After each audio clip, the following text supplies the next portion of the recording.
We have a 1000 SRT, and the issue with this is the jog wheel, the platter. Look how much play you have. The other side, not so bad, but also has a lot of play. So we're gonna take it apart and see if we can adjust it so it's responsible as possible. Otherwise, I mean, very annoying. This one, good. This one, you can even hear it trying to scratch. Oh my God, what a mess. Okay, so let's get to the bottom of it.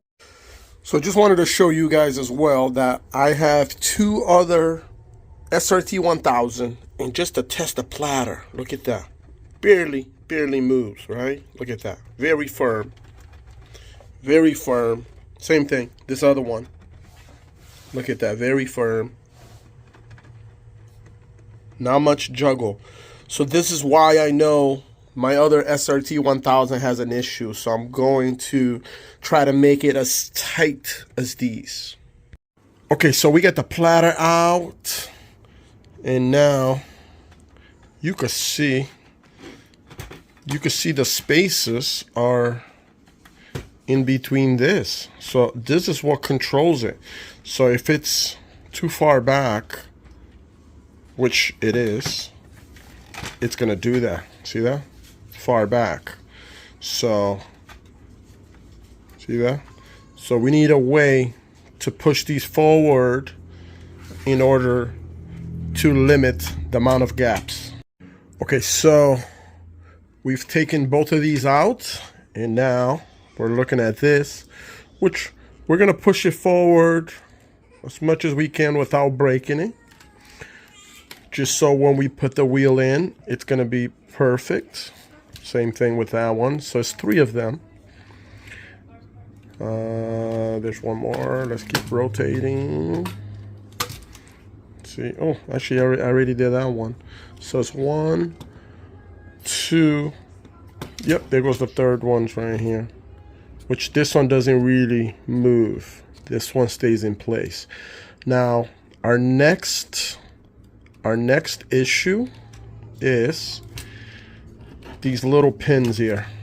So if you see these two little pins, wow, look at that, very wobbly, very wobbly.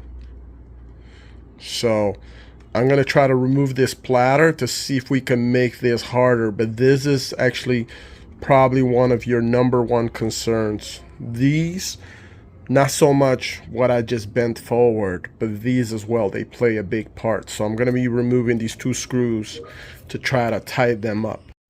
Okay, the screws have been removed, and now I can look at the bottom of these. As you can see, it's not a screw, just a clamp. So I need to clamp it down more so that way it is tighter. So guys, literally all I did to make it nice and tight is placing it flat and banging a hammer right on top of this. Not too much. Look, this one is still loose, very loose.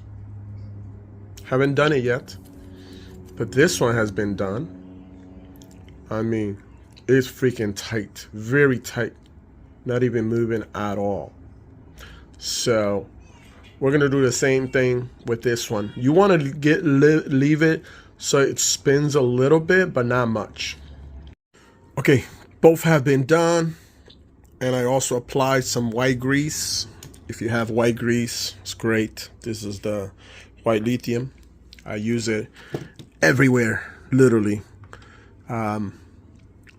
Even put it on the inside. It's gonna help this platter run nice and smooth with no issues. So you want to grease all those areas. I'm actually going to put some on the inside, which would be right in there.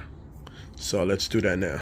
Okay, the whole thing has been greased up and put in place. Ooh, look at that. So far, I've no play whatsoever.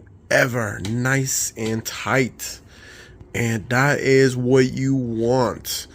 You want a nice tight fit.